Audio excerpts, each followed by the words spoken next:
How does the privileged daughter of a wealthy German industrialist, orphaned at 15, inheriting a fortune, courted by suitors, poised for a life of comfort, walk away from everything to live in the slums of Aachen, nursing cholera victims, washing the bodies of the dying poor, and founding a religious order dedicated to serving the most destitute?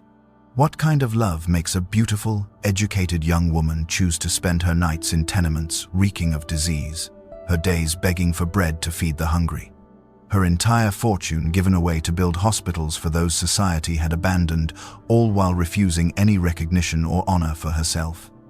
And why did this remarkable German foundress, who brought her Sisters of the Poor of Street, Frances, to America, nursed Civil War soldiers, established hospitals and orphanages across 2 continents, wait nearly a century after her death to be beatified, remaining hidden even in heaven as she had been hidden on earth?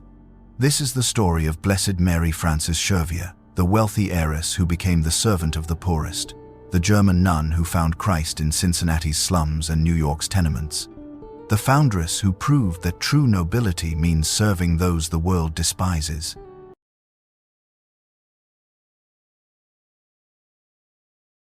In the prosperous city of Aachen, Germany, where the needle manufacturing trade had created fortunes and fine houses, a baby girl was born on the 3rd of January, 1819. Her father, Franz Schervier, was one of the wealthiest men in the region. His factories hummed with industry, his home gleamed with the finest furnishings, and his daughter Frances entered a world of privilege, culture, and comfort. She would want for nothing, or so it seemed. But death came early and often to this house of plenty. When Frances was only 3 years old, her mother died, leaving the child with only the faintest memories of a gentle voice and soft hands. The mansion grew quieter.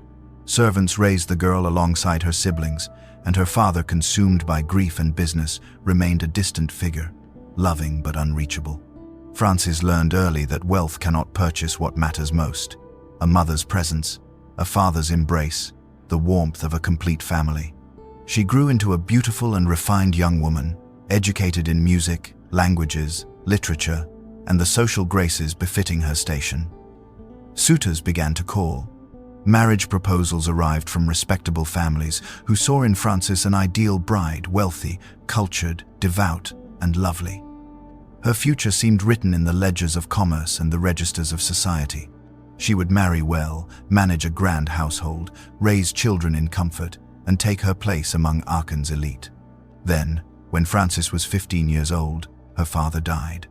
The girl who had already lost her mother now lost the last anchor of her childhood. She stood orphaned before an inheritance that could have purchased any life she desired. The fortune was hers. The choice was hers. The suitors still called, perhaps more eagerly now that she controlled such wealth. But something had begun to stir in Frances Schervier's heart, something that whispered of a different inheritance, a different calling, a different kind of wealth altogether.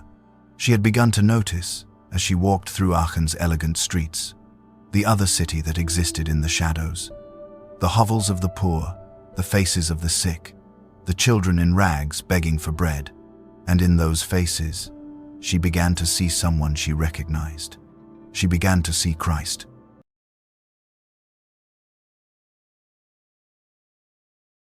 At first, Frances simply visited. She would leave her fine house and walk into neighborhoods where no respectable woman ventured alone. The streets grew narrower, the air thicker with the smell of sewage and sickness. Cramped rooms held entire families, the unemployed, the chronically ill, the dying. These were the casualties of the Industrial Revolution, the human cost of the very progress that had made her father rich. Frances did not avert her eyes. She climbed the dark stairways and knocked on the doors that no one else knocked upon. She brought food from her own kitchen, medicine purchased with her own money. She sat beside beds where cholera and typhus raged, holding hands that trembled with fever, speaking words of comfort to those the world had forgotten. Her fine clothes grew stained, her soft hands grew calloused. Her heart grew vast. "The poor are our masters," she would later write, and she meant it literally. She did not condescend to serve them, she knelt before them. She did not pity them, she honored them. In each suffering face, she encountered the suffering Christ. In each dying body, she cared for the dying Lord. The theology of the incarnation, that God had become flesh, had known hunger and thirst and pain, was not abstract doctrine to Frances. It was the face of the woman dying of cholera in a tenement room. It was the hand of the orphan reaching for bread. Other young women began to join her. They saw in Frances something irresistible, a joy that poverty could not diminish, a peace that suffering could not disturb. In 1845, when Frances was 26 years old, this small band of servants formally became the Sisters of the Poor of St. Francis. They took the name of the poor man of Assisi, the saint who had kissed lepers and called poverty his bride. Francis, now Mother Mary Frances, led them into the slums with the same passion that Francis had once led his brothers into the streets of medieval Italy. When cholera swept through Aachen in 1849, the sisters did not flee. They walked directly into the epidemic, caring for victims when even family members kept their distance. Frances herself knelt beside the dying, washed bodies ravaged by disease, prepared the dead for burial. She gave away the last of her inheritance to build a hospital for those who could never pay. The wealthy heiress had become a beggar for the poor, and she had never been happier.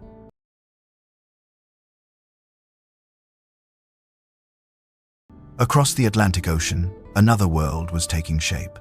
German immigrants by the hundreds of thousands were pouring into American cities: Cincinnati, St. Louis, New York, Philadelphia. They arrived with hope and little else, crowding into tenements, working in factories and stockyards, struggling to survive in a land that promised much but delivered hardship. They needed priests who spoke their language, churches where they could worship as they had at home, and sisters who understood their suffering.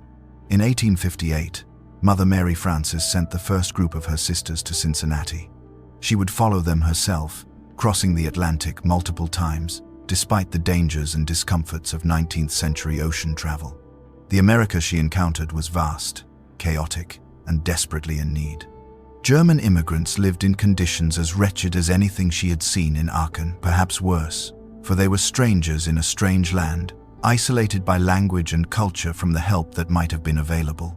The sisters established themselves among the poorest German communities. They nursed the sick in their homes, just as they had done in Germany. They opened orphanages for children whose parents had died of disease or industrial accidents. They visited prisons, cared for the elderly, fed the hungry. The same pattern that had emerged in Aachen repeated itself in America. A small group of women in Franciscan habits, walking into the darkest corners of the city, bringing light. Then came the Civil War. From 1861 to 1865, America tore itself apart, and the Sisters of the Poor of St. Francis found themselves nursing wounded soldiers on both sides of the conflict. They did not ask whether a bleeding man wore blue or gray. They saw only Christ in agony, Christ in need. On battlefields and in hospital wards, they bound wounds, held dying hands, wrote final letters home to mothers and wives. Mother Mary Frances encouraged her sisters in this work, reminding them that every soldier, Union or Confederate, was a child of God, a member of the body of Christ. The war ended, but the suffering did not. America's cities continued to grow, and poverty grew with them. The sisters expanded their work, establishing a mother house in New York in 1863. Mother Mary Frances traveled between continents, guiding her growing congregation, refusing any comfort for herself, while ensuring her sisters had what they needed to serve.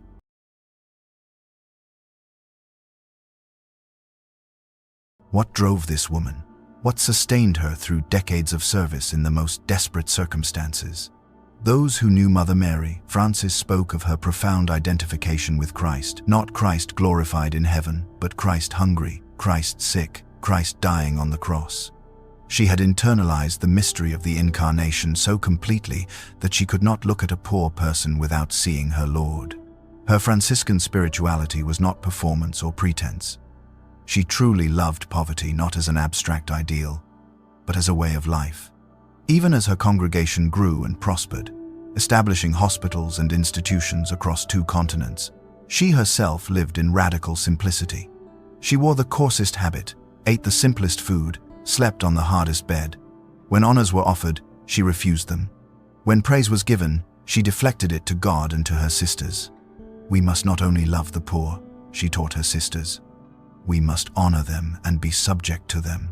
This was not charity as the world understood it, the wealthy giving graciously to the grateful poor. This was something far more radical, the recognition that Christ had identified himself with the poorest and the least. To serve them was to serve him. To honor them was to honor him.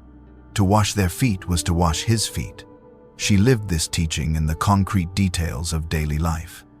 When she visited the sick, she did not merely bring supplies and leave. She stayed. She listened. She touched. She saw each person as infinitely valuable, infinitely worthy of attention and care. In an age when the poor were often treated as statistics or problems to be managed, Mother Mary Frances treated them as masters to be served. Her sisters caught this spirit from her. The congregation grew not through recruitment campaigns or institutional pressure, but through the attraction of authentic holiness. Young women saw in the Sisters of the Poor of St. Francis something they longed for, a life of meaning, of purpose, of genuine encounter with Christ. They came from wealthy families and poor ones, educated backgrounds and simple ones, all drawn by the same desire, to find Christ where he had promised to be found, among the least of his brothers and sisters.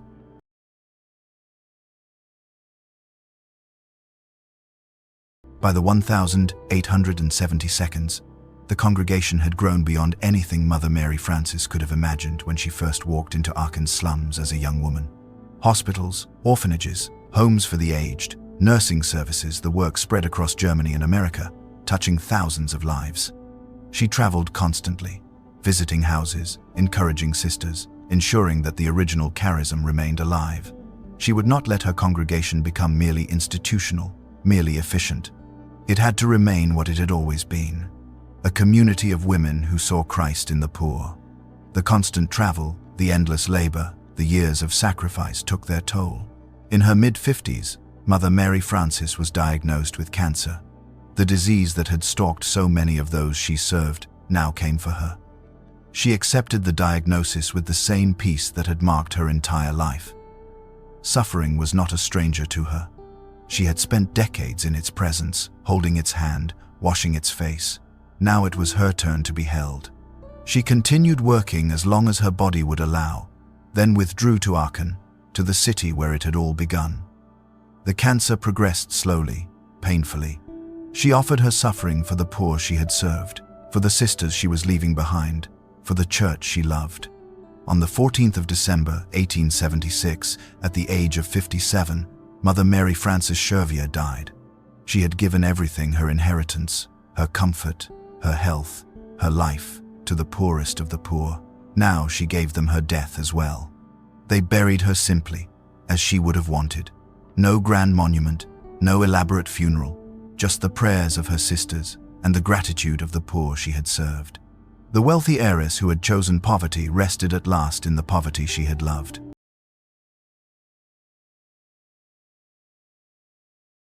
Nearly a century passed. The world changed beyond recognition. 2 world wars, the rise and fall of empires, technological revolutions, social upheavals. The Sisters of the Poor of St. Francis continued their work, adapting to new circumstances while maintaining their foundress's vision. They nursed soldiers in new wars, served immigrants from new lands, cared for the sick poor in new slums. But Mother Mary Frances herself remained largely unknown outside her congregation, her story preserved in convent archives rather than public memory. Why did her beatification take so long? Perhaps because she had done her work so quietly, so hidden from public attention that few knew the full extent of her holiness. Perhaps because she had refused honors in life, and something of that refusal lingered after death. Perhaps because God himself respected her desire to remain hidden, allowing her to serve unrecognized until the proper moment. Whatever the reason, it was not until the 28th of April, 1974, 98 years after her death, that Pope Paul VI declared her blessed, officially recognizing what her sisters and the poor had always known, that this woman had lived a life of heroic virtue. Today, the Sisters of the Poor of St. Francis continue their work around the world, still guided by their foundress's vision. They serve in hospitals and nursing homes, in parish ministries and social services, wherever the sick poor need care. They remember her words, "The poor are our masters." They try to live her example, seeing Christ in each suffering face, honoring those the world despises, giving without counting the cost. Her message speaks with particular urgency to our own age. We live in a time of vast wealth and desperate poverty, of medical miracles and healthcare crises, of privilege and want existing side by side. Mother Mary Frances challenges us, the wealthy especially, to ask what our resources are for. She challenges healthcare workers to see their profession as sacred ministry. She challenges all of us to look into the faces of the poor and recognize the Christ who dwells there, waiting to be served, waiting to be honored, waiting to be loved.